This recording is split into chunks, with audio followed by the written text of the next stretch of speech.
Salam dostlar, mən Arif Sultanov, Mənimlə Öyrən kanalından sizi salamlayıram. Dostlar, bu dərs alətlər panelində Blur Tool, Sharpen Tool və Smooth Tool'u öyrənəcəyik. Gəlin başlayaq. Əvvəlcə Blur Tool'u seçirik. Dostlar, burada baxın, arxa fon bulanıqdır, ağac və qız bulanıq deyil. İndi mən istəyirəm təkcə bu ağacı bulanıqlaşdıraq. Bunun üçün Blur Tool'u seçirik və ağacı bulanıqlaşdırırıq. Bunu etməzdən qabaq yaxşı olar ki, şəklimizin bir kopyasını da yaradaq və etdiyimiz dəyişikliyə əvvəlki formasına da baxa bilərik. Ctrl-J-ni basaraq kopyalayıram və ağacı Blur Tool ilə bulanıqlaşdırıram. Baxın dostlar, basıb saxlamışam və sadəcə üzərində mausu hərəkət etdirirəm.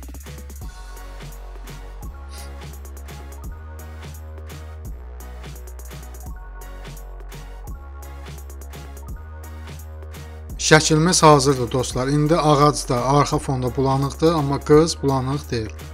Əvvəlki formasına baxmaq üçün söndürürük. Fikir verin, ağacda bulanıqlıq yoxdur və yandırırıq. İndi ağac da bulanıqdır. Keçək növbəti şəklə. İndi isə dostlar, mən istəyirəm bu arxa fonu bulanıqlaşdıraq, amma bu qız olduğu kimi qalsın. Bunun üçün yenə Blur Tool'u seçirik. Yenə şəklimizi kopyalayırıq. Ctrl-J-ni basaraq şəklimiz kopyalanır və bu bluru daha yaxşı eləmək üçün yaxşı olar ki, əvvəlcə bu şəklimizi seçək. Selection Tool ilə şəklimizi işarələyirik və avtomatik formada bizim üçün bunu seçir. Daha sonra Select-dən Inverse eləyirik və Blur Tool-u seçərək şəklimizi bulanıqlaşdırmağa çalışırıq.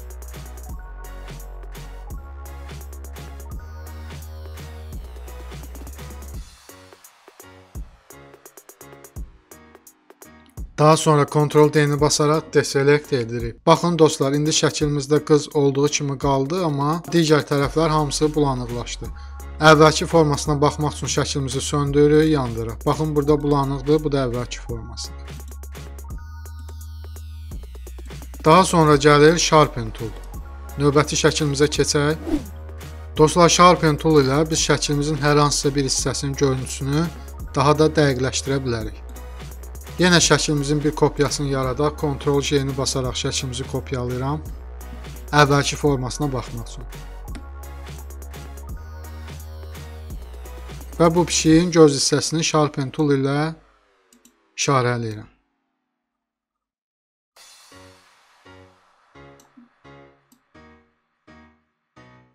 Baxın dostlar, indi daha da netləşdi və dəqiqləşdi. Daha sonra uzaqlaşaq və əvvəlki formasına baxaq. Bu əvvəlki formasıdır, bu isə indiki forması. Keçək növbəti şəklimizə. Yenə şəklimizin bir kopyasını yaradaq, əvvəlki formasına baxmaq üçün. Daha sonra Blur Tool-u seçərək şəklimizin göz hissəsindən başqa bütün hissəsini bulanıqlaşdırırıq.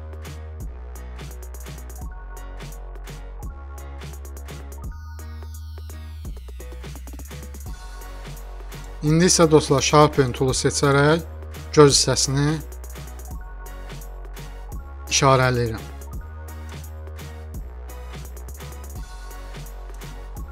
Və şəklimiz hazırdır. Yenə əvvəlki formasına baxmaq üçün söndürürəm və yandırıram.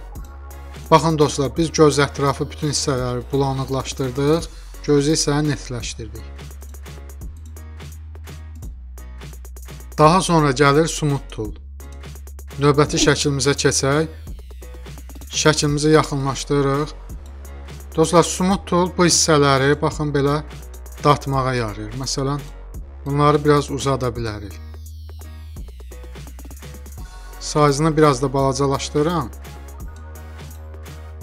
Kəskinliyi isə 50-dən 70-ə gətirirəm. İndi baxın dostlar, tutub istənilən qədər bunları uzada bilirik. Və yaxud da əlavələrimizi də buraya edə bilirik. Məsələn, istəsək bu formaya gətirə bilərik.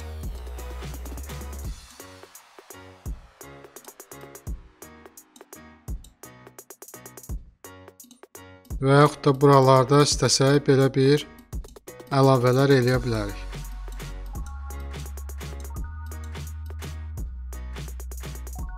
Növbəti şəklimizə keçək. Burada da yenə Smooth Tool ilə bunun bu hissələrini uzada bilərik. Sayzını biraz balacalaşdırırıq və çəkirik. Baxın dostlar.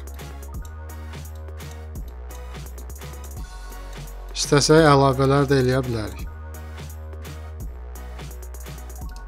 Məsələn, sayzını 1 eləyirəm və burada xırda-xırda belə tüklər çəkə bilərik.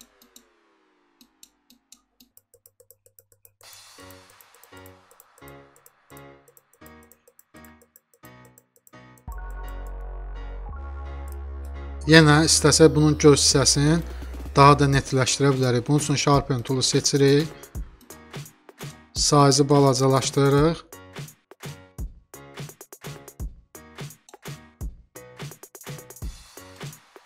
Baxın dostlar, sağ gözünü elədim, sol gözünü eləmədim. İndi uzaqlaşaq. Bu formada bir görüntü alırıq.